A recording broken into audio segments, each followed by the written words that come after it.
राधे राधे, हर हर महादेव। भक्तजनों, आप सबका मेरे YouTube चैनल राम त्रिपाठी 88 पे फिर से स्वागत है।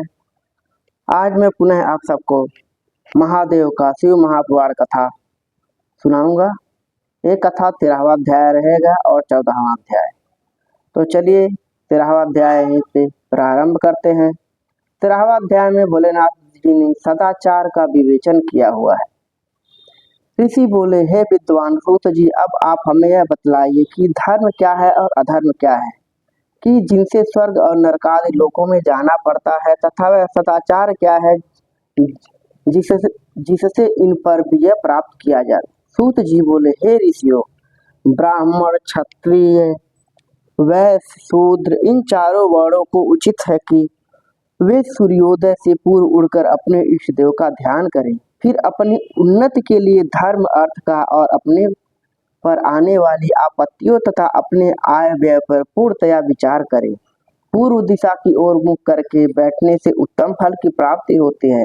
रात्रि का उत्तम प्रहर उषा कहलाता है। उसमें उठकर ब्राह्मण घर से दूर बाहर जाकर शौचादि कर्मों से निवृत्त होकर दातून करे और जल के देवताओं को नमस्कार करके स्नान करे। कंठ तक या कमर तक जल में खड़े होकर स्नान करना उत्तम है, परंतु ऐसा न कर सके तो घुटने तक जल में मंत्र से स्नान करें और उस तीर्थ के जल से वहां के तथा अपने इष्ट देवता को तृप्त करें।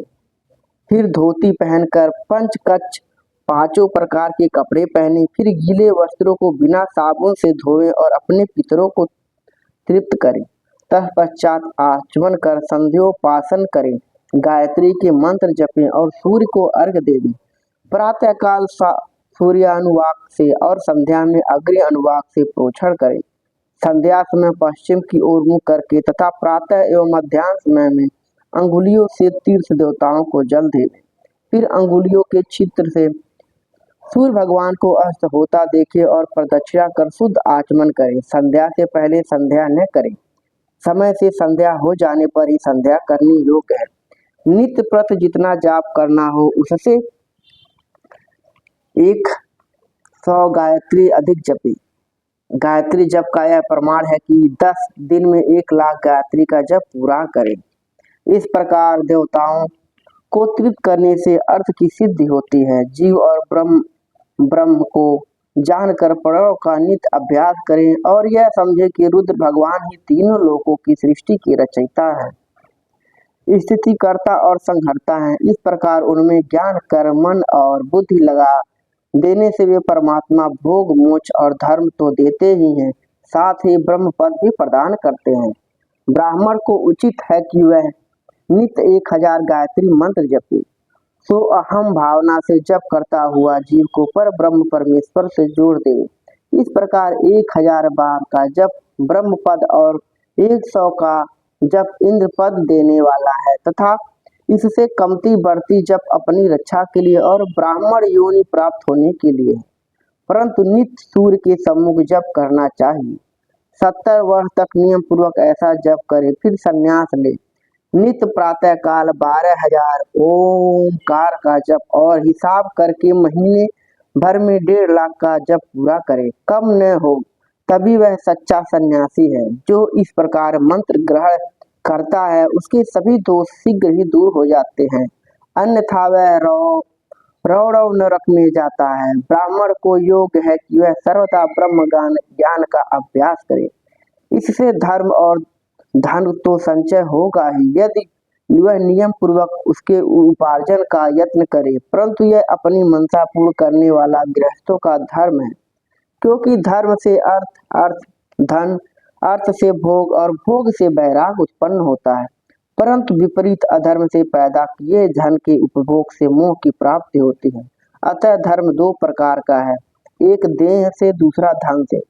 धन से यज्ञादिक धर्म होता है और शरीर से तीर्थ स्थान आदि धर्म होता है।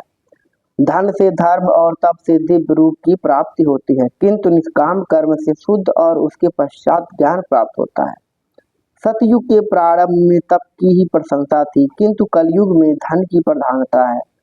सतयुग में ध्यान से ज्ञान की प्राप्ति होती थी, त्रेता में तप से, द्वापर में भजन से, किंतु कलयुग में प्रतिमा पूजन से ज्ञान की उपलब्धि होती है। जो जैसा पाप पुण्य करता है उसे वैसा फल मिलता है। हिंसा ही अधर्म का स्वरूप है तथा अहिंसा धर्म का रूप है। अधर्म से दुख और धर्म से सुख मिलता है। यदि कोई उत्तम ब्राह्मण को 100 वर्ष तक वृत्ति जीविका का खर्च देता है तो उसे ब्रह्मलोक प्राप्त होता है तथा 1000 चंद्रायन व्रत करने से भी ब्रह्मलोक की प्राप्ति होती है, क्योंकि जब तक जिसका जो अन्न खाता है तब तक वह जो कुछ आत्म विचार कीर्तन श्रवण आदि करता उसका आधा फल दाता को पहुंचता है।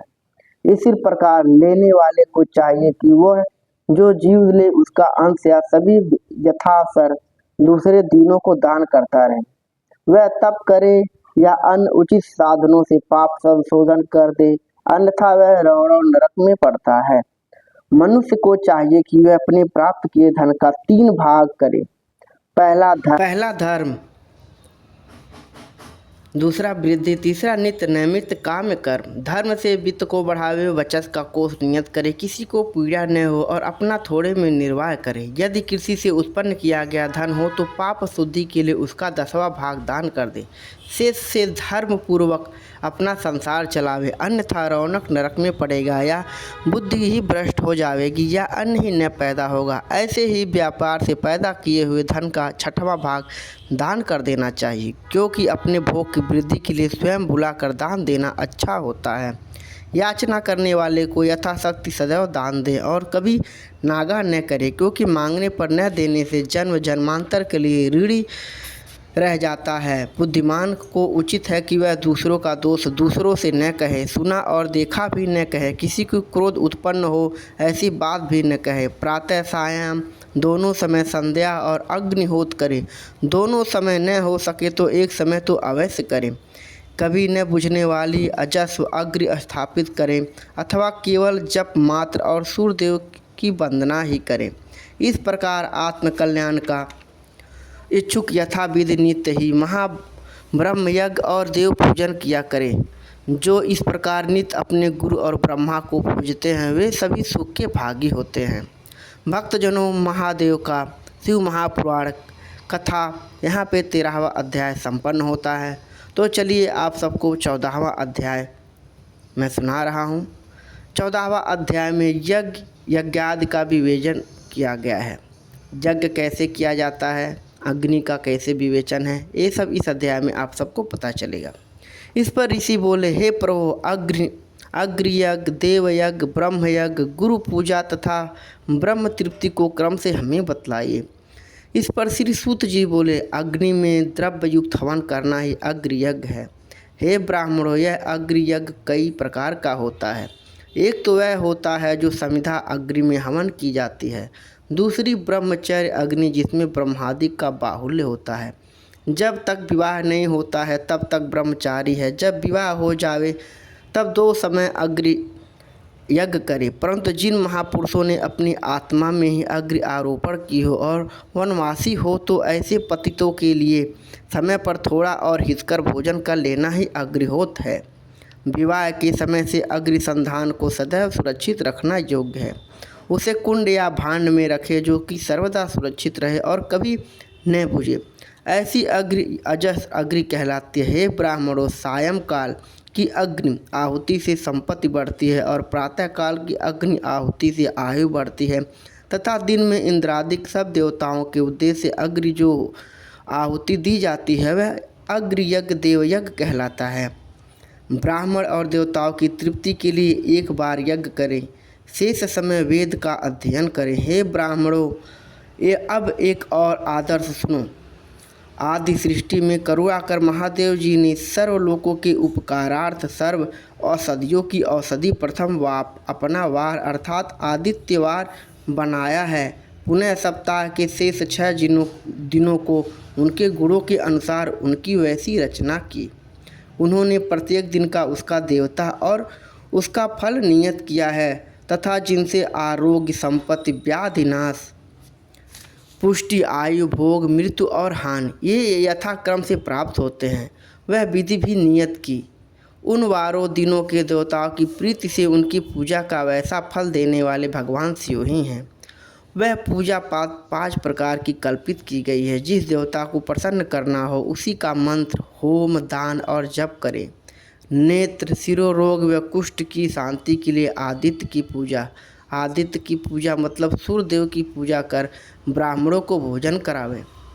3 दिन, 3 महीने या 3 वर्ष अथवा इससे भी अधिक पूजा करें। यदि प्रारब्ध प्रबल हुआ हो तो गण आदि रोग नष्ट हो जाएंगे, इसमें संदेह नहीं है। ऐसा महादेव ने श्री सूत जी से बोला है।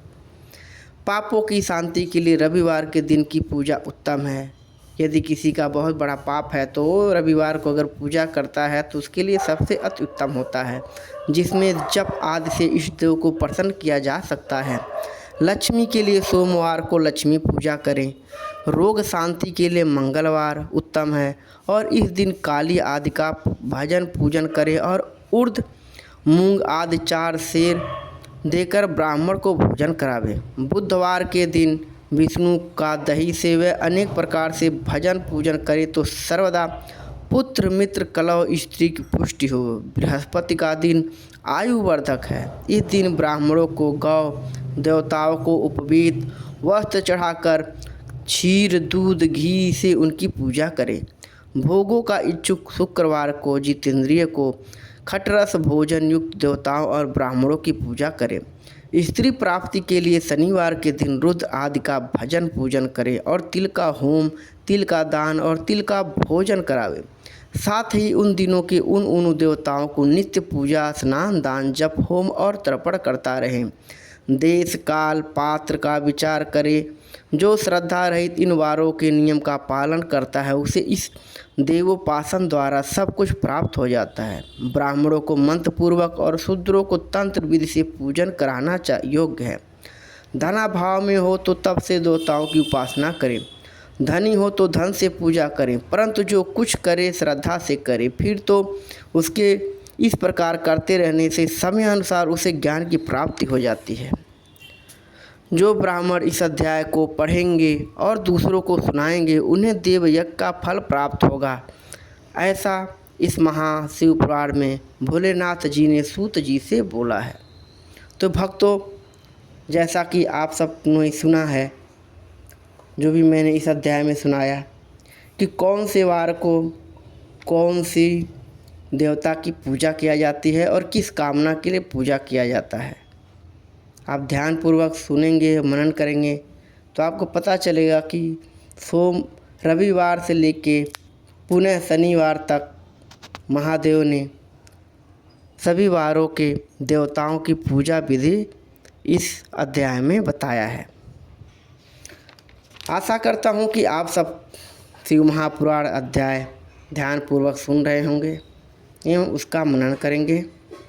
शिव महापुराण में ऐसे ही आप सब बने रहिए। मेरा वीडियो डेली आप सब लोग के कल्याण के लिए आता रहेगा और मेरा वीडियो लाइक, सब्सक्राइब एवं शेयर ज़रूर करिए। बोलिए हर हर महादेव। जय